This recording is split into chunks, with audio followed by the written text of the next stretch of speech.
বাংলা ক্লাসে আপনাদের আবারও স্বাগতম জানাই। আমরা বাংলা এবং প্যাডাগজি থেকে 15 মার্ক, ঠিক আছে। তো প্যাসেজ প্লাস প্যাডাগজি এই সবগুলি আনসার আজকে কিন্তু আপনারা সলভ আমি আপনাদের করে দেব এবং যতটুকু সম্ভব বুঝিয়ে দেওয়ার চেষ্টা করব অফিসিয়াল আনসারকে সহযোগে।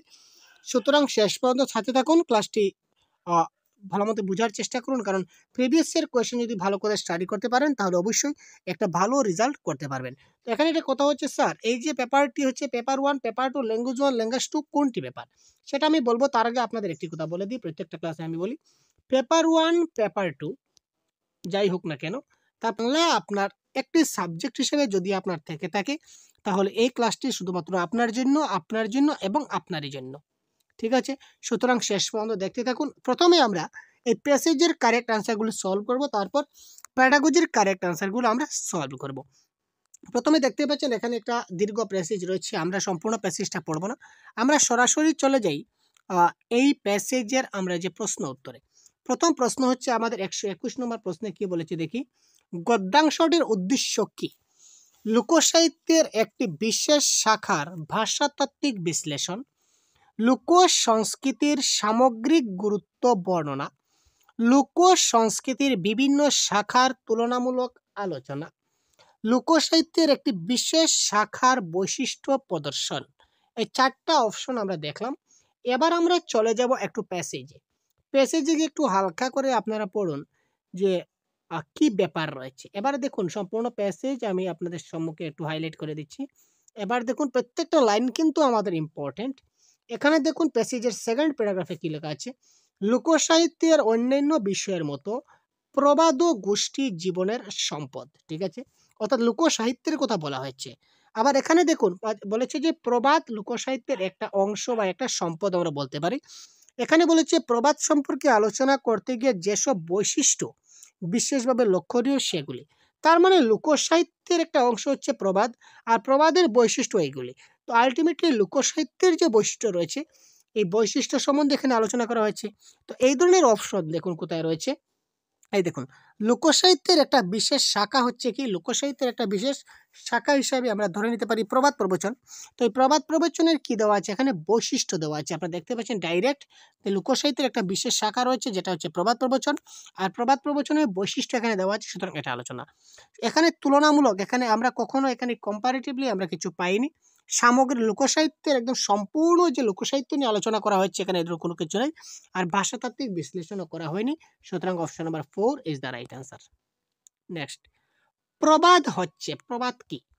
সুদীর্ঘ জীবন অভিজ্ঞতার সংহত অভিব্যক্তি, সমাজ নিরপেক্ষ ব্যক্তি অভিজ্ঞতার খণ্ডিত অভিব্যক্তি। এখানে ক এবং খ দুটোই ঠিক, ক ঠিক খ ভুল, ক ভুল এবং খ ঠিক, ক এবং খ দুটোই ভুল। এই ক্ষেত্রে প্রবাদ হচ্ছে সুদীর্ঘ জীবন অভিজ্ঞতার সংহত অভিব্যক্তি। এখানে আমরা এখানে পাবো, দেখুন কোথায় রয়েছে, আমরা একটু প্যাসেজে আমরা একটু দেখে নেই। এই দেখুন প্রবাদ হচ্ছে কি, প্রবাদ হলো একটি ছোট বাক্য যার ভিত্তিতে দীর্ঘ অভিজ্ঞতা রয়েছে, যার ভিত্তিতে দীর্ঘ অভিজ্ঞতা রয়েছে। প্রবাদ গোষ্ঠী জীবনের অভিজ্ঞতার সংক্ষিপ্ত সরস অভিব্যক্তি, ঠিক আছে। তারপর সমাজে প্রচলিত আচার ব্যবহার এই সবগুলি আমরা এই প্রবাদের মাধ্যমে পাই, ঠিক আছে। তো প্রবাদ হচ্ছে কি, আমরা এইমাত্র পেলাম যে প্রবাদ কি, সুদীর্ঘ জীবন অভিজ্ঞতার একটা অভিব্যক্তি। সুদীর্ঘ জীবন অভিজ্ঞতা, তাই না? এখানে দেখুন আমাদের জীবনের সঙ্গে রিলেটেড কিছু কথা রয়েছে। দেখুন গোষ্ঠী জীবনের অভিজ্ঞতার একটা অভিব্যক্তি, গোষ্ঠী জীবনের, প্রবাদ হচ্ছে কি গোষ্ঠী জীবনের অভিজ্ঞতার একটা সরস অভিব্যক্তি, বা প্রবাদ হচ্ছে একটা দীর্ঘ অভিজ্ঞতা। তার মানে সুদীর্ঘ অভিজ্ঞতা বলেছে, সুতরাং সুদীর্ঘ জীবন অভিজ্ঞতার সংহত অভিব্যক্তি, এটা হবে কারেক্ট। আর সমাজ নিরপেক্ষ ব্যক্তি অভিজ্ঞতার যে খণ্ডিত অভিব্যক্তি সেটা কিন্তু আমরা প্যাসেজে পাইনি, সুতরাং এটা হবে ভুল। সুতরাং ক ঠিক এবং খ ভুল, অপশন নাম্বার 2 এই ক্ষেত্রে কারেক্ট আনসার, ঠিক আছে। আশা করি আপনারা বুঝতে পারছেন। যদি কোনো সমস্যা থাকে অবশ্যই বলবেন ভাই, আমরা যতটুকু চেষ্টা করব আপনাদের ক্লাসটা একটু দীর্ঘ ক্লাস হবে, কারণ আমি ঝটপট করবো না, একদম আস্তে আস্তে আপনাদেরকে সবগুলো জিনিস বুঝিয়ে দেওয়ার চেষ্টা করবো, একটু সময় লাগবে ক্লাসে। সুতরাং শেষ পর্যন্ত সাথে থাকুন। এগুলোর মধ্যে কোনটি প্রবাদের বৈশিষ্ট্য নয়, এখানে কয়েকটা দিচ্ছে, কোনটা প্রবাদের বৈশিষ্ট্য নয় আমাদের বলতে হবে। একটা হচ্ছে দুর্বোধ্যতা, একটা হচ্ছে সরসতা, একটা হচ্ছে স্মরণযোগ্যতা, একটা হচ্ছে সার্বজনীনতা। তো সম্পূর্ণ প্যাসেজটা আমাদের পড়তে হবে, পড়লে আমরা একটু বুঝবো। এখানে দেখুন, প্রবাদ ছোট বলে সেটা মনে রাখা সহজ, মানে কি সেটা স্মরণযোগ্যতা। তাই একে ছত্রের প্রবাদই বেশি শোনা যায়, একজন অনায়াসে অন্যজনের কাছ থেকে শুনে সেটা স্মরণে রাখতে পারে এবং সুযোগ পেলে সেটা প্রবাদ ব্যবহার করতে পারে, মানে সেটা কি মনে থাকে বা স্মরণযোগ্যতা। একটু আগে আমরা পেয়েছিলাম কি পেয়েছিলাম, আমরা পেয়েছিলাম এটা হচ্ছে কি একটা সরস অভিব্যক্তি, তার মানে তার সরসতাও তার মধ্যে রয়েছে। ঠিক আছে, সরসতা রয়েছে। তারপর সেটা সবাই ব্যবহার করতে পারে, যখন সুযোগ পায় তখন সবাই ব্যবহার করতে পারে। সুতরাং এখানে আমরা কোনটা কোনটা পেলাম, এক নম্বর আমরা পেলাম স্মরণযোগ্যতা, তারপর সরসতা পেলাম, আর সেটা সবাই ব্যবহার করতে পারে, এটা আমরা পেয়েছি। সুতরাং এই তিনটা কারেক্ট। এখানে নয় কোনটি, নয় হচ্ছে দুর্বোধ্যতা। তার মানে অপশন নাম্বার এ, দুর্বোধ্যতা ইজ দ্য রাইট আনসার। ঠিক আছে, কনসেপ্ট ক্লিয়ার হয়েছে, বুঝতে পারছেন। তারপর দেখি, প্রবাদের মধ্যে মানব চরিত্রের কোন দিকটি তুলনামূলকভাবে বেশি প্রকাশ পায়? প্রবাদের মধ্যে মানব চরিত্রের কোন দিকটা তুলনামূলকভাবে বেশি প্রকাশ পাবে? সমালোচনার যোগ্যতার চেয়ে প্রশংসার যোগ্যতার, দুর্বলতার চেয়ে সবলতার, গুণাবলীর চেয়ে ত্রুটি বিচ্যুতির, দোষাবলীর চেয়ে গুণাবলী। এবারে আমরা প্যাসেজে যাব, প্যাসেজে গিয়ে আমরা একটু স্টাডি করব। আমরা প্রথমে প্রশ্ন পড়বো, তারপর প্যাসেজে যাব। এখানে দেখুন কি বলেছে, সেই হিসাবে মানব চরিত্রের সৎ গুণাবলী যেরকম সমাদর লাভ করেনি, আসলে প্রবাদের মাধ্যমে ত্রুটি বিচ্যুতির যতখানি সমালোচনা করে, আমরা আনসার এখান থেকে স্টার্ট হবে, প্রবাদের মাধ্যমে ত্রুটি বিচ্যুতির যতখানি সমালোচনা করা হয় সে অনুপাতে গুণাবলী প্রশংসা করা হয় না। তার মানে গুণাবলী প্রশংসার থেকে ত্রুটি বিচ্যুতির সমালোচনাটা একটু বেশি করা হয়। এই ক্ষেত্রে এখানে দেখুন, গুণাবলীর চেয়ে ত্রুটি বিচ্যুতি হবে কারেক্ট আনসার। গুণাবলীর চেয়ে ত্রুটি বিচ্যুতিটা বেশি প্রকাশ পায় প্রবাদের মধ্যে। সুতরাং 124 নম্বর প্রশ্নের কারেক্ট আনসার হবে কি অপশন নাম্বার 3। তারপর আপনারা দেখুন, প্রবাদ সমূহ সংরক্ষণের প্রধান দায়িত্ব বহন করে কারা? প্রবাদ সমূহ সংরক্ষণের যে দায়িত্ব সেটা কারা বহন করে? পুরুষ সমাজ, পণ্ডিত সমাজ, ছাত্র সমাজ না মহিলা সমাজ? এখানে কারেক্ট আনসার দেখুন, প্যাসেজ ছাড়া আপনার যদি মনে হয় যে এই প্রশ্নের আনসার পুরুষ সমাজ হতে পারে, তখন কিন্তু আপনি ভুল করবেন, কারণ আপনি জানেন পুরুষ সমাজ, কিন্তু প্যাসেজে যা আছে তা কিন্তু আমাদেরকে দিতে হবে।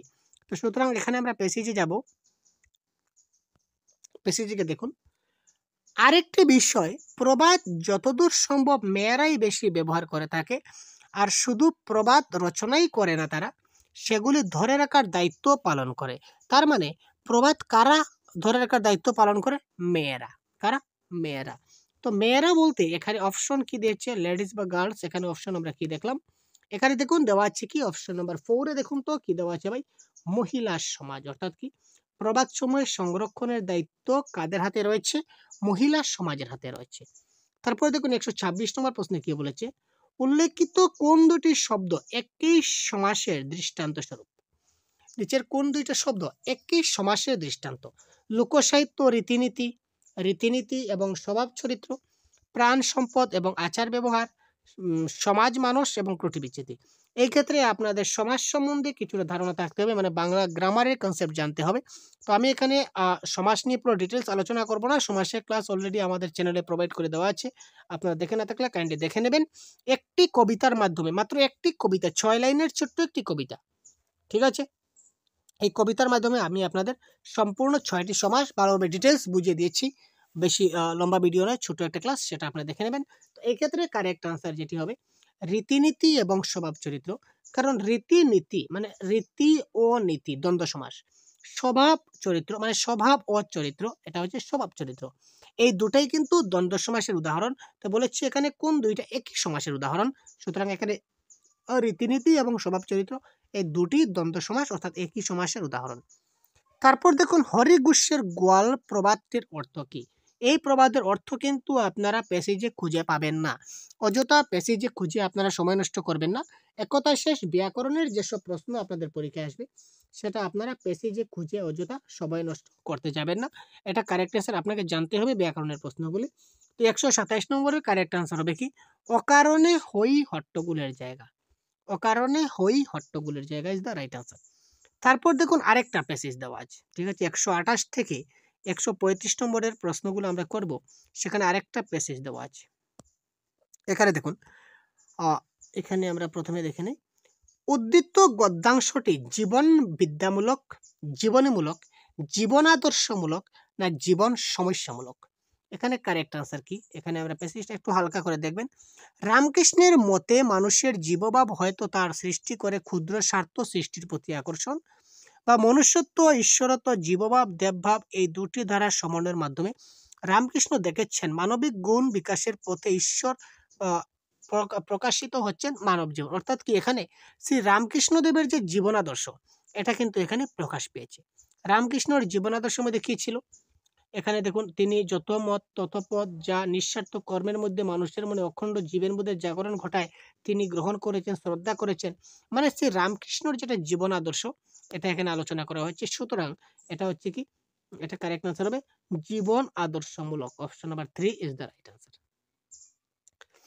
জীবভাব প্রবল হলে কোন বুধের প্রাবল্য ঘটে?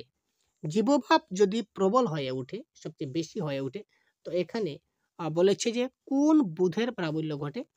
জীবনের ঐক্যবোধের, অখণ্ড মনুষ্যত্ববোধের, নিঃস্বার্থ জীবনবোধের না সংকীর্ণ স্বার্থবোধের?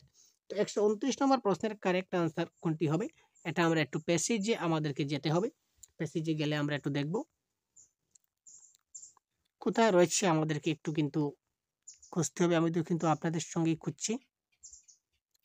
এখানে দেখুন, শ্রী রামকৃষ্ণের মতে মানুষের জীবভাব হয়তো তার সৃষ্টির মধ্যে ক্ষুদ্র স্বার্থ সৃষ্টির প্রতি আকর্ষণ। ক্ষুদ্র স্বার্থ সৃষ্টির প্রতি আকর্ষণ মানে সেটাকে ছোট্ট স্বার্থ সিদ্ধি। তো ছোট্ট স্বার্থ সিদ্ধি বলতে এখানে আমরা সংকীর্ণ, সংকীর্ণ মানে ছোট বা একেবারে নাই বলতে বোঝানো হয়। সুতরাং এখানে সংকীর্ণ স্বার্থবোধ, এটা কিন্তু এখানে নিঃস্বার্থ বলা হয়নি, ক্ষুদ্র বলেছে, মানে কিছু হলেও আছে, সুতরাং নিঃস্বার্থ হবে না। অখণ্ড না, জীবনের ঐক্যবদ্ধ হলোই না, সুতরাং সংকীর্ণ স্বার্থবোধের প্রাবল্য ঘটে। এটা হবে কারেক্ট আনসার। তারপর দেখুন কোয়েশ্চন নাম্বার 130, শ্রী রামকৃষ্ণর মত বা বিশ্বাস অনুযায়ী যথার্থ মানব ভাবই দেবভাব, যথার্থ মনুষ্যত্বই জীবভাব। 130 নম্বর প্রশ্নের কারেক্ট আনসার কি হবে? যথার্থ মানব ভাবই হচ্ছে কি দেবভাব, আর যথার্থ মনুষ্যত্বই হচ্ছে কি জীবভাব। তো এটা কারেক্ট আনসার কোনটি হবে দেখি।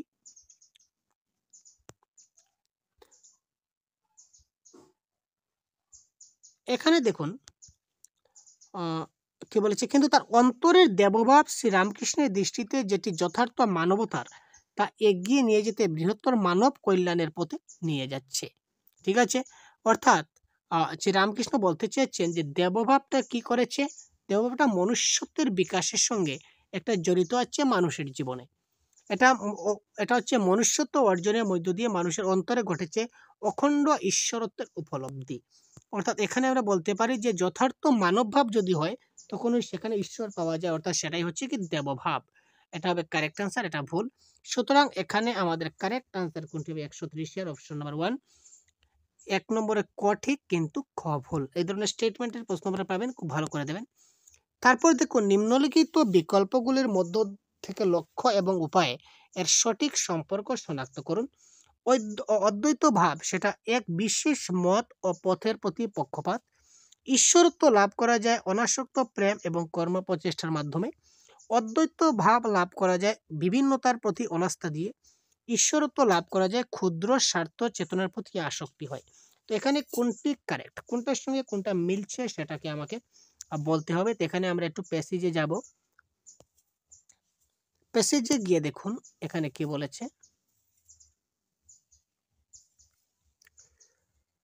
মানুষের মনে অন্তরে দেবভাব বা ভগবান পাওয়া যায়। ঠিক আছে, শ্রী রামকৃষ্ণ দৃষ্টিতে এটা বলেছেন যে ভগবান বা ঈশ্বরের লাভ মানুষ লাভ করতে পারে বৃহত্তর মানব কল্যাণের পথে। অনাসক্ত প্রেম এবং কর্ম প্রচেষ্টার মধ্য দিয়ে জাগরিত হয় মানুষ, সমাজ এবং ঈশ্বর ভাবের ঐক্য।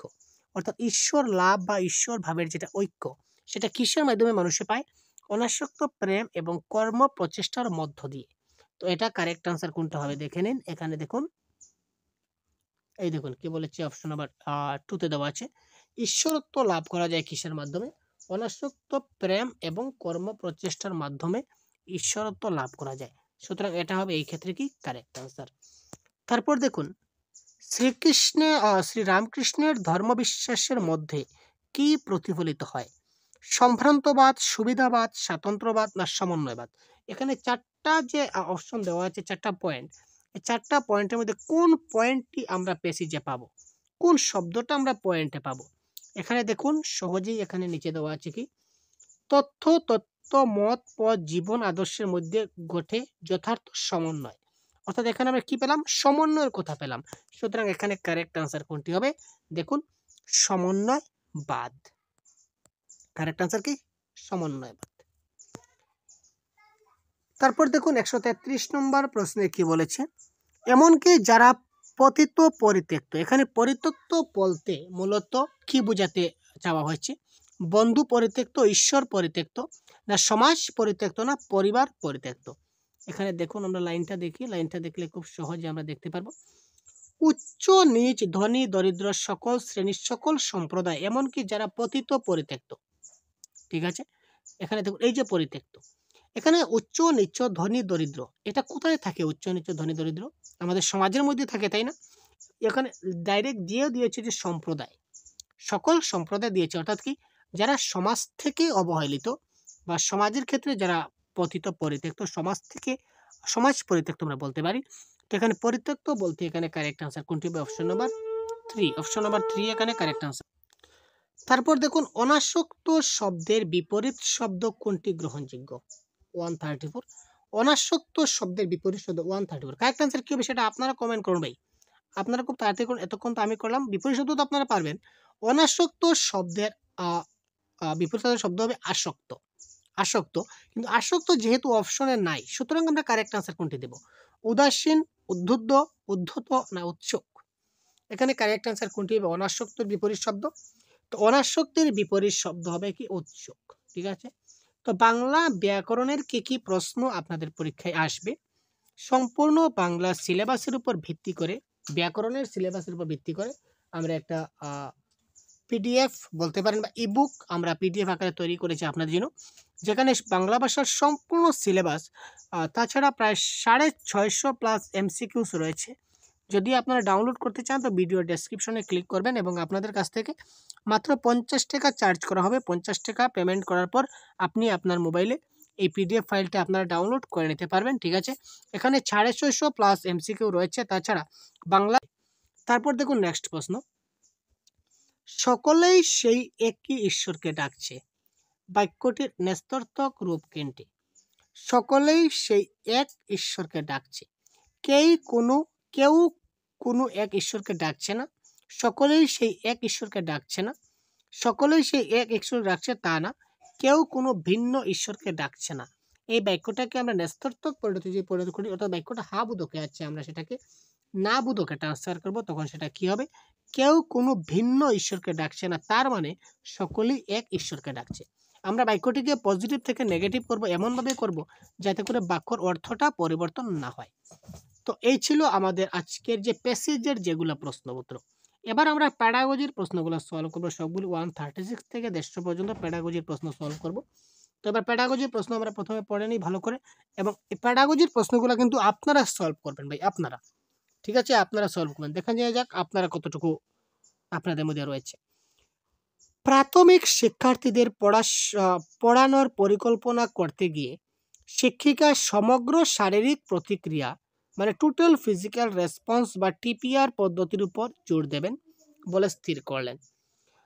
প্রদেয় পাঠে টিপিআর অন্তর্ভুক্ত করার জন্য তার কি করা উচিত? প্রাথমিক শিক্ষার্থীদের পড়ানোর পরিকল্পনা করতে গিয়ে শিক্ষিকা সমগ্র শারীরিক প্রতিক্রিয়া বা টোটাল ফিজিক্যাল রেসপন্স পদ্ধতির উপর জোর দেবেন বলে স্থির করলেন।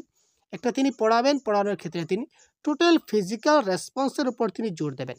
এই ক্ষেত্রে তার কি করা উচিত? অন্য সব কার্যাবলী সরিয়ে রেখে প্রশ্ন জিজ্ঞাসা করা এবং উত্তর দেওয়ার জন্য ছাত্রকে প্রণোদিত করা। ক্লাসে অবশ্যই কিছু পরিমাণে দৈহিক কার্যাবলী যোগ করা। তারপর কি? এমন কিছু কার্যাবলী রাখা যা শিশুদের নিজের জায়গায় বসে থাকতে এবং জোড় বেঁধে পেয়ার ওয়ার্ক অথবা দলবদ্ধভাবে কাজ করতে সাহায্য করে। ক্লাসে অবশ্যই কিছু শ্রবণভিত্তিক কাজ যোগ করা। তো এক্ষেত্রে কারেক্ট আনসার কি হবে দেখুন, এখানে শারীরিক প্রতিক্রিয়া আমাদের থাকতে হবে। তো শারীরিক প্রতিক্রিয়া থাকলে এখানে দেখুন একটাই অপশন আছে, অপশন নাম্বার 2, ক্লাসে অবশ্যই কিছু পরিমাণে দৈহিক কার্যাবলী যোগ করতে হবে। সুতরাং শারীরিক মানে দৈহিক আমরা বুঝতে পারি যে টোটাল ফিজিক্যাল রেসপন্স। তো এখানে যেহেতু একটাই অপশন আছে দৈহিক, আমাদের কনফিউশনের কোনো ব্যাপার নেই, এটাই হবে আমাদের এই ক্ষেত্রে কারেক্ট আনসার 100%। তারপর দেখি, কোনো ভাষা শেখা মানে হচ্ছে সেই ভাষার নিয়মাবলী শেখা। কোনো একটা ভাষা শেখা সেটার মানে হচ্ছে সেই ভাষার নিয়মগুলি আমরা শিখব। কোনো একটা ভাষা শেখা মানে হচ্ছে সেই ভাষার নিয়মগুলি শেখা। তো ব্যাকরণ শিক্ষণের কোন পদ্ধতিটি এই বিশ্বাসের পোষকতা করে? ঠিক আছে, ব্যাকরণ অনুবাদ পদ্ধতি, অবরোহী পদ্ধতি, আরোহী পদ্ধতি না যোগাযোগমূলক পদ্ধতি? কারেক্ট আনসার কোনটি হবে খুব তাড়াতাড়ি কমেন্ট করুন। কোনো ভাষা শেখাই হচ্ছে সেই ভাষার নিয়মাবলী শেখা। তো ভাষা শেখাই মানে প্রথমে নিয়মগুলি শিখতে হবে। আর নিয়মগুলি আমরা প্রথমে কোথায় শিখি? আমরা প্রথমে অবরোহী পদ্ধতি শিখি ব্যাকরণ শিক্ষণের ক্ষেত্রে। সুতরাং এটা কারেক্ট আনসার হবে অবরোহী বা ডিডাকটিভ মেথড। শিক্ষক পঞ্চম শ্রেণীর শিক্ষার্থীদের স্বাধীন লিখন বা ফ্রি রাইটিং এর কাজ দেবার পরিকল্পনা করেন। একজন শিক্ষক ভাবলেন যে আমি আমার শিক্ষার্থীদের স্বাধীন লিখন বা ফ্রি রাইটিং এর কাজ দেব। তিনি পরিকল্পনা করলেন যে আমার শিক্ষার্থীদের আমি ফ্রি রাইটিং এর কাজ দেব। এক্ষেত্রে তার কোনটির উপর সর্বাধিক গুরুত্ব দেওয়া উচিত? এক্ষেত্রে তিনি কোন বিষয়ের উপর সবচেয়ে বেশি গুরুত্ব দেবেন? শিক্ষার্থীদের হাতের লেখার উপর। ফ্রি রাইটিং মানে বুঝতে পারছেন তো, ফ্রি রাইটিং মানে কি স্বাধীন লিখন, মানে ছাত্রদেরকে বলা হবে যে তোমাদের যা ইচ্ছা তোমরা তা লেখো, কিন্তু লেখো, তোমাদের যা ইচ্ছা হয় তোমরা লেখো, যেভাবে ইচ্ছা হয় সেইভাবে লেখো, কিন্তু তোমরা লেখো। এই ক্ষেত্রে শিক্ষক কি করতে পারেন, কিসের উপর গুরুত্ব দেবেন? শিক্ষার্থীদের হাতের লেখার উপর, মানে কার কতটুকু লেখা হ্যান্ডরাইটিং সুন্দর হয়েছে সেটার উপর তিনি দৃষ্টি দেবেন। তারপর বলেছে আদেহ বা যথার্থতার উপর, কন্টেন্টের উপর তিনি যথার্থ জোর দেবেন। আদেহর সাবলীলতার উপর, ফ্লুয়েন্সি, লেখাটার ফ্লুয়েন্সি কেমন হলো, যথার্থ এবং সাবলীলতা উভয়ের ব্যাপারে।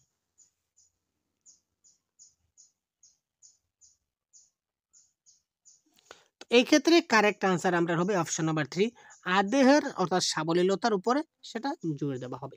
তারপর দেখুন 139 প্রশ্নে কি বলেছে, টপ ডাউনের অর্থ হচ্ছে সামগ্রিক অর্থবোধের উপস্থাপনা। টপ ডাউন কথার অর্থ হচ্ছে কি সামগ্রিক অর্থবোধের উপস্থাপনা। এবং বটম আপের অর্থ কি? তো এই ক্ষেত্রে বটম আপের অর্থ কি? ছোট ছোট উত্তরমূলক প্রশ্ন জিজ্ঞাসার উপর গুরুত্ব দেওয়া। টপ ডাউন যদি সামগ্রিক অর্থবোধের উপস্থাপনা হয় তাহলে বটম আপ কি? ছোট ছোট উত্তরমূলক প্রশ্ন জিজ্ঞাসা, মানে এমসিকিউ টাইপের কোয়েশ্চনগুলো। এমসিকিউ যদি না বলেন তাহলে 1 মার্কেরও বলতে পারেন। ঠিক আছে, 1 মার্কের প্রশ্ন, ছোট ছোট প্রশ্ন। পাঠ্যবস্তু ও বিমূর্ত ধারণাগুলির উপর গুরুত্ব, এখানে বিমূর্ত ধারণা দিতে হবে। আমরা বটম আপে কখনো মানে বিমূর্ত দেওয়া হয় সেই ধরনের কোনো কথা নয়। প্রি রিডিং এর উপর গুরুত্ব প্রদান, আমরা পড়লামই না, পড়ার আগেই আমরা রিডিং এর সম্বন্ধে গুরুত্ব কি করে দেব, সেটা হলো না। পাঠের অন্তর্গত শব্দ এবং শব্দ গুচ্ছগুলির উপর গুরুত্ব প্রদান। বটম আপ মানে ছোট থেকে বড় যাব। প্রথমে শব্দ, প্রথমে বর্ণ, ঠিক আছে, সবার প্রথমে বর্ণ বুঝতে হবে, তারপর অক্ষর বুঝতে হবে। তারপর আপনারা বলবেন যে বর্ণ এবং অক্ষর তো সেম, কিন্তু বর্ণ এবং অক্ষর কিন্তু আসলে সমান না। আপনারা যদি আমার ছন্দের ক্লাসটি দেখে থাকেন, ছন্দ এবং অলঙ্কার কিন্তু প্রত্যেক পরীক্ষায় আসে। ছন্দ এবং অলঙ্কারের ছন্দের ক্লাসটি যদি দেখেন তাহলে বুঝতে পারবেন বর্ণ এবং অক্ষর কিন্তু এক জিনিস নয়। তো প্রথমে তাদেরকে বর্ণ শিখতে হবে, অত ছোট থেকে বড় আকারে যাবে আর কি। প্রথমে বর্ণ শিখবে, তারপর অক্ষর শিখবে, তারপর শব্দ শিখবে, তারপর শব্দাংশ শিখবে। ঠিক আছে, তারপর কতগুলি শব্দ মিলে একটা বাক্য লিখবে, তারপর কতগুলা বাক্য লিখবে, তখন একটা প্যারাগ্রাফ হয়ে যাবে, তারপর একটা স্টোরি হয়ে যাবে, তারপর একটা বই হয়ে যাবে। তো এটা হচ্ছে ছোট থেকে বড়, এটা হচ্ছে কি বটম আপের অ্যাপ্রোচের মেথড। সুতরাং পাঠের অন্তর্গত শব্দ এবং শব্দ গুচ্ছগুলির উপর গুরুত্ব প্রদান 139 এর কারেক্ট আনসার। তারপর দেখুন 140, নিচের কোনটি একজন ভাষা শিক্ষকের প্রাথমিক দায়িত্ব? আরে ভাই এই প্রশ্নের আনসার কিন্তু আমি দিচ্ছি না ভাই, সত্যি কথা বলতে গেলে এই প্রশ্নের আনসার আমি কিন্তু আপনাদের দেব না। আপনারা কারেক্ট আনসার কি হবে আপনারা কমেন্ট বক্সে জানাবেন, কারণ এত সহজ প্রশ্ন ভাই, এটা আপনাদের জন্য আমাদের তরফ থেকে থাকছে হোম টাস্ক বা আপনাদের টাস্ক বলতে পারেন। এই প্রশ্নের কারেক্ট আনসার কি হয় আপনারা স্ক্রিনশট মেরে রেখে দিন এবং এই প্রশ্নের কারেক্ট আনসার অবশ্যই কমেন্ট বক্সে আমাদের এক্ষুনি জানিয়ে দিন। নিচের কোনটি একজন ভাষা শিক্ষকের প্রাথমিক দায়িত্ব? শিক্ষার্থীদের পাঠ দান করা এবং পড়ানো, শিক্ষার্থীদের যোগাযোগমূলক প্রয়োজনগুলি শনাক্ত করা, তার কি যোগাযোগ রয়েছে, তার প্রয়োজন কি রয়েছে সেগুলি চিহ্নিত করা, শিক্ষণের উপযোগী আদেহ বা বিষয় নির্বাচন করা, শিক্ষার্থীদের বিভিন্ন শ্রেণীতে বর্গীকৃত করা। ভাষা শিক্ষকের প্রাথমিক দায়িত্ব কি? এই 4টা অপশনের মধ্যে কোনটা কারেক্ট অ্যান্সার হবে আপনারা অবশ্যই কমেন্ট বক্সে জানাবেন। নেক্সট প্রশ্নে আমরা যাচ্ছি। একটি ছোট্ট শিশু একটি বই হাতে তুলে নিল, সেই বইটাকে উল্টে ধরলো এবং পৃষ্ঠাগুলি উল্টাতে শুরু করলো। এটা কি? অনপেক্ষিত সমাধান দক্ষতা, অনপেক্ষিত সাক্ষরতা দক্ষতা, অনপেক্ষিত পাঠ্যক্রম না অনপেক্ষিত বিশ্লেষণ সমূহ? Emergent solution skill, emergent literacy skill, emergent curriculum, emergent properties. এটা কারেক্ট অ্যান্সার হবে কি ইমার্জেন্ট লিটারেসি স্কিল। লিটারেসি স্কিলে আমাদের এরকম হয়, ইমার্জেন্ট লিটারেসি স্কিলে যে শিশুরা প্রথমে বইটাকে উল্টে ধরলো, তারপর উল্টা অবস্থায় সে বইটাতে পাতা উল্টানো শুরু করলো, মানে সে বইটার মানে সোজা দিক কোনটা এবং উল্টো দিক কোনটা সেটা সে বুঝতে পারে না। এটা হচ্ছে তার অনপেক্ষিত সাক্ষরতা দক্ষতা। তারপর দেখুন মন্তব্য এবং কারণ, এখান থেকে কিন্তু প্রশ্ন আসে, প্রত্যেক পরীক্ষা দেখেছি আমরা। শিক্ষার্থীদের ভাষা আয়ত্তীকরণের মূলে আছে নিহিত বংশানুগতির পূর্ব প্রস্তুতি, এক্ষেত্রে পরিবেশের কোনো ভূমিকা নাই। 142 নম্বর প্রশ্নে কি বলেছে দেখুন। তার কারণ ভাষা অর্জনের ক্ষেত্রে শিক্ষার্থী কেন্দ্রিক শ্রেণীকক্ষ পরিবেশের খুবই বড় প্রভাব থাকে। এখানে দেখুন কোনটা শুদ্ধ কোনটা বলে একটু ভাবুন তো। 142 নম্বর প্রশ্নের কারেক্ট আনসার কি হবে? ভাষা যখন একটা শিশু আয়ত্ত করবে তখন তার মূলে আছে বংশানুগতির পূর্ব প্রস্তুতি, এক্ষেত্রে পরিবেশের কোনো প্রভাব নাই বলেছে। কিন্তু দেখুন ভাষা যদি আমরা আয়ত্ত করতে যাই ল্যাঙ্গুয়েজ অ্যাকুইজিশন, তো ল্যাঙ্গুয়েজ অ্যাকুইজিশনের ক্ষেত্রে আমাদের বংশানুগতির রয়েছে পূর্ব প্রস্তুতি মানছে, কিন্তু এনভায়রনমেন্টে কিন্তু একটা গুরুত্বপূর্ণ ভূমিকা পালন করে। আমরা পরিবেশ থেকেও কিন্তু অনেক কিছু শিখতে পারি, ঠিক আছে? তো heredity into environment, heredity into environment মানে বংশগতি ইনটু পরিবেশ, বংশগতি ইনটু পরিবেশ, এই দুটা মিলিয়ে হয় আমাদের কি শিকড়, ঠিক আছে? সুতরাং এখানে বংশগতির সঙ্গে আমাদের পরিবেশেরও কিন্তু একটা সম্পর্ক রয়েছে, কিন্তু এখানে বলেছে কি পরিবেশের কোনো ভূমিকা নাই। তো পরিবেশের যেহেতু কোনো ভূমিকা নেই বলেছে, তার মানে এটা শুদ্ধ নয়, এটা হচ্ছে ভুল। তারপর আমরা কারণটা দেখি। ভাষা অর্জনের ক্ষেত্রে শিক্ষার্থী কেন্দ্রিক শ্রেণীকক্ষ পরিবেশের উপর বড়ই প্রভাব থাকে, ঠিক আছে? শিক্ষার্থী কেন্দ্রিক শ্রেণীকক্ষ হতে হবে, সেটা পরিবেশের উপর খুব বড় প্রভাব দিবে, সেটা কারেক্ট। সুতরাং এটা কারেক্ট আনসার হচ্ছে অপশন নাম্বার এ। A1 এ ভুল কিন্তু আর ঠিক, ঠিক আছে? বুঝতে পারেন আশা রাখছি। তারপর দেখুন 133 কি বলেছে আমাদের 143। পঠন শিক্ষণের একটি পদ্ধতি হচ্ছে উপস্থিত প্রসঙ্গটির প্রেক্ষিতে শব্দাবলীর অর্থ অনুধাবনের উপর জোর দেওয়া। একে কি বলা হয়?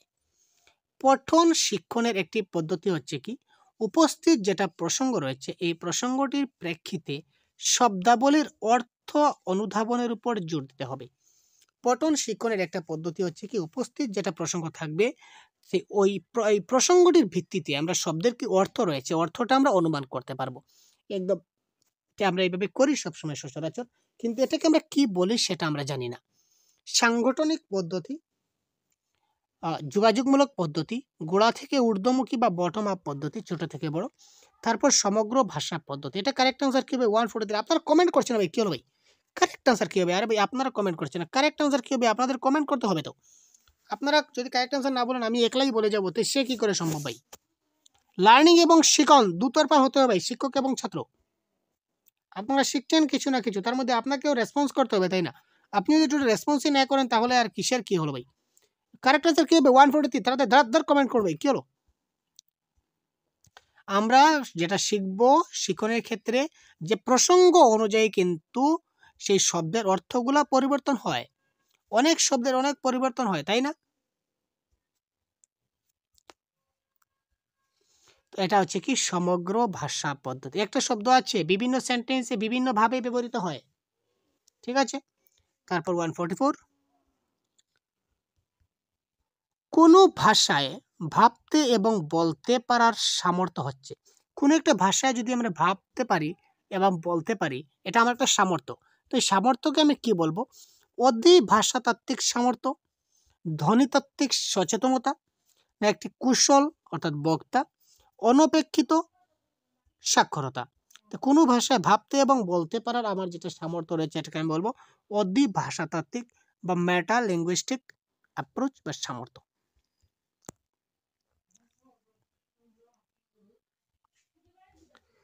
এক মা তার দ্বিতীয় শ্রেণীর শিশুর শিক্ষিকাকে বললেন যে তিনি লক্ষ্য করেছেন তার শিশু সন্তানটি মাঝে মধ্যে এমন সব কথা বলছে যা পরিবারের বড়দের বা অন্য সন্তানদের মুখে শুনেনি।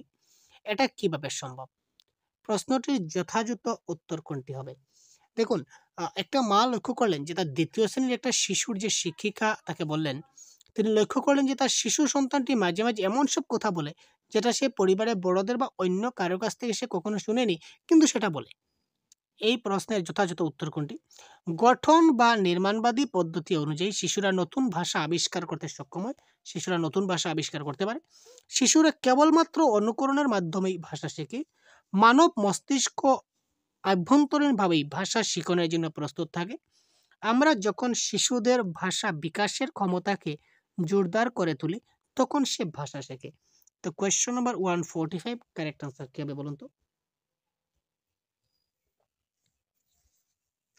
এটা কারেক্ট আনসার হবে মানব মস্তিষ্ক আভ্যন্তরীণভাবেই ভাষা শিখনের জন্য প্রস্তুত থাকে।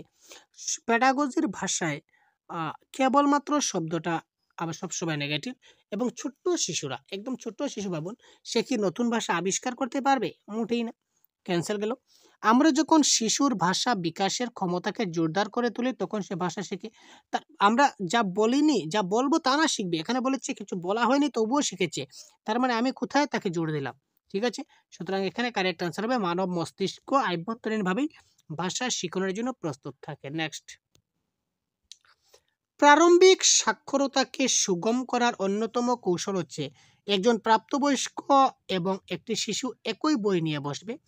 সেখানে প্রাপ্তবয়স্ক শিশুটিকে প্রশ্ন করবে এবং কথা বলার জন্য প্রোৎসাহিত করবে। এরপর ভূমিকা বদল হবে, এবার শিশুটি প্রাপ্তবয়স্ককে প্রশ্ন করবে। এই বিশেষ কৌশলটিকে কি বলা হবে? প্রারম্ভিক সাক্ষরতাকে যদি শুধু সুগম করতে চাই তাহলে এটা কৌশলে বলেছে, কি বলেছে? একজন প্রাপ্তবয়স্ক ব্যক্তি এবং একটি শিশু একই বই নিয়ে বসবে, যেখানে প্রাপ্তবয়স্ক শিশুটাকে প্রশ্ন করবে আর কথা বলার জন্য উৎসাহিত করবে। তারপর ভূমিকাটা পরিবর্তন হবে, শিশুটা প্রশ্ন করবে প্রাপ্তবয়স্ককে। তো এই যে কৌশলটাকে আমরা কি বলবো? গল্পকথন, আদর্শ পাঠ, অংশীদারি পাঠ না সংলাপ ভিত্তিক পাঠ? Story telling, model reading, shared reading না ডায়লগ রিডিং? তো এটা 146 প্রশ্নের কারেক্ট আনসার কি হয়ে যাবে? খুব তাড়াতাড়ি কমেন্ট করুন।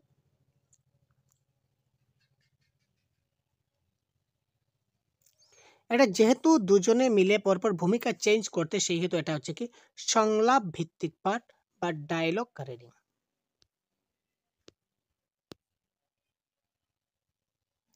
শিক্ষক শিক্ষার্থীর শ্রবণ দক্ষতার বিকাশ ঘটাতে পারেন। একজন শিক্ষক শিক্ষার্থীর শ্রবণ দক্ষতার বিকাশ ঘটাতে পারেন কিভাবে? শিক্ষার্থীকে নিষ্ক্রিয়ভাবে সবকিছু শুনতে দেওয়ার মাধ্যমে। তুমি সব নিষ্ক্রিয়ভাবে সবকিছু শুনো, সে যদি নিষ্ক্রিয়ভাবে যদি শুনে তাহলে সেটা তার পক্ষে কখনো শেখা হলো না। ক্লাসের ভিতরে এবং বাইরে শিক্ষার্থীর সঙ্গে ধারাবাহিকভাবে কথা বলা, সবসময় কথা বলো কথা বলো কথা বলো, কথা বলতে বলতে সেটা শ্রবণ দক্ষতা হলো না। অন্যান্য দক্ষতার সঙ্গে যুক্ত না করে কেবল, আমি আগে বলেছিলাম কেবল থাকলেই কেটে দেবেন। এবার দেখুন কারেক্ট আনসার 3টা কাটলাম, আলটিমেট অপশন 4 কারেক্ট হবেই হবে। শিক্ষার্থীকে বিভিন্ন সূত্র মানে কি বিভিন্ন বিভিন্ন সোর্সেস থেকে এবং লোকজনদের কথাবার্তা শোনার এবং শ্রবণ ভিত্তিক কার্যাবলীতে নিযুক্ত হওয়ার জন্য সুযোগ সৃষ্টি করতে হবে, তাকে অপরচুনিটি দিতে হবে, সুযোগ দিতে হবে। সুতরাং option number 4 is the right answer. তারপর দেখুন আরেকটা মন্তব্য এবং কারণ আসছে, কি দেওয়া আছে?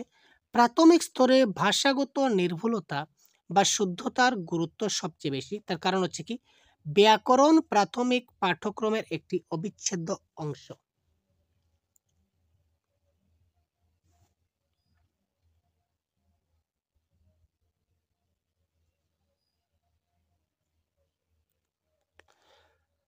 প্রাথমিক স্তরে ভাষাগত নির্ভুলতা এবং শুদ্ধতার গুরুত্ব সবচেয়ে বেশি নয়। সেটা প্রাথমিক স্তরে ভাষাগত নির্ভুলতা আমরা কেমন করে করতে পারবো? ভাষাগত ভুলও তো হতে পারে প্রাথমিকভাবে, সুতরাং সেটা হলো না। কারণ সেটাকে বলেছে ব্যাকরণ প্রাথমিক পাঠ্যক্রমের একটা অবিচ্ছেদ্য অংশ, কারণ ব্যাকরণ আমাদের জানতে হবে, সেটা একটা অংশ হিসেবে ধরে নেওয়া হয়। সুতরাং এ ভুল কিন্তু আর ঠিক ইজ দ্য রাইট আনসার। তারপর দেখুন ক্লাসের শেষ পর্যায়ে চলে আসছি।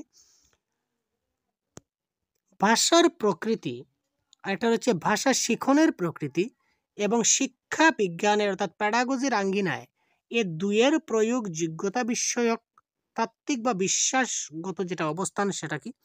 ভাষার প্রকৃতি এবং ভাষা শিক্ষণের প্রকৃতি, ভাষার প্রকৃতি, ভাষা শিক্ষণের প্রকৃতি এবং শিক্ষা বিজ্ঞানের যেটা প্যাডাগজির মধ্যে তারা যে অ্যাপ্লাই যেটা করবে যোগ্যতা যখন প্রমাণ হবে প্রয়োগ যোগ্যতা, সেটাকে অবস্থানটাকে আমরা কি বলবো? 149, সেটা হবে পদ্ধতি বা অ্যাপ্রোচ। অর্থাৎ ভাষা শিখনটা কিভাবে শেখাতে হবে, কোন প্যাডাগজি কোন সিস্টেমে শেখাতে হবে, সেটা আমাদেরকে কে শেখাবে? অ্যাপ্রোচে শেখাবে, ঠিক আছে, বা পদ্ধতি আমাদের শেখাবে। তারপর দেখুন লাস্ট প্রশ্ন, গঠনগত মূল্যায়ন, এটা কেটে দিন। গঠনগত মূল্যায়ন অর্থাৎ ফরমেটিভ এভলিউশন কি? ফরমেটিভ এভলিউশনটা হচ্ছে অপরিবর্তনীয়, যা শিক্ষণ প্রক্রিয়ার মধ্যে ঘটে চলে, ঘটমান উন্নয়ন এবং উৎকর্ষ সম্পাদনের জন্য সম্পর্কিত, পূর্ব নির্দিষ্ট অথবা পাঠ্যক্রমের একটি নির্দিষ্ট পর্যায়ে পালিত দায়িত্ব। তো এটা কারেক্ট আনসার কি হবে? এটা কারেক্ট অ্যান্সার হচ্ছে অপশন নাম্বার 3, সেটা হচ্ছে কি ডেভেলপমেন্ট অ্যান্ড ইমপ্রুভমেন্ট। আমরা সবসময় শিশুদের ডেভেলপমেন্ট করার জন্য এবং ইমপ্রুভমেন্ট করার জন্য, তার উন্নয়ন করার জন্য বা উন্নয়নটা সাধন করার জন্য, সম্পাদন করার জন্য আমরা সবসময় কী করি? গঠনগত মূল্যায়ন বা ফরমেটিভ এভলিউশন আমরা নিয়ে থাকি। তো এই ছিল আজকের ক্লাসের টোটাল 30টি প্রশ্ন। তো এই ধরনের ক্লাস আপনারা পরবর্তী সময় আরও অনেকগুলো পাবেন, সুতরাং আমাদের চ্যানেলটি এখনই সাবস্ক্রাইব করে সাথে থাকুন এবং ভিডিওটি ভালো লাগলে অবশ্যই লাইক একটি অবশ্যই করে দেবেন। তো ধন্যবাদ, ভালো থাকবেন, পরবর্তী ক্লাসে অবশ্যই কথা বলবো, সুতরাং চ্যানেলকে সাবস্ক্রাইব করে সাথে থাকুন। তাহলে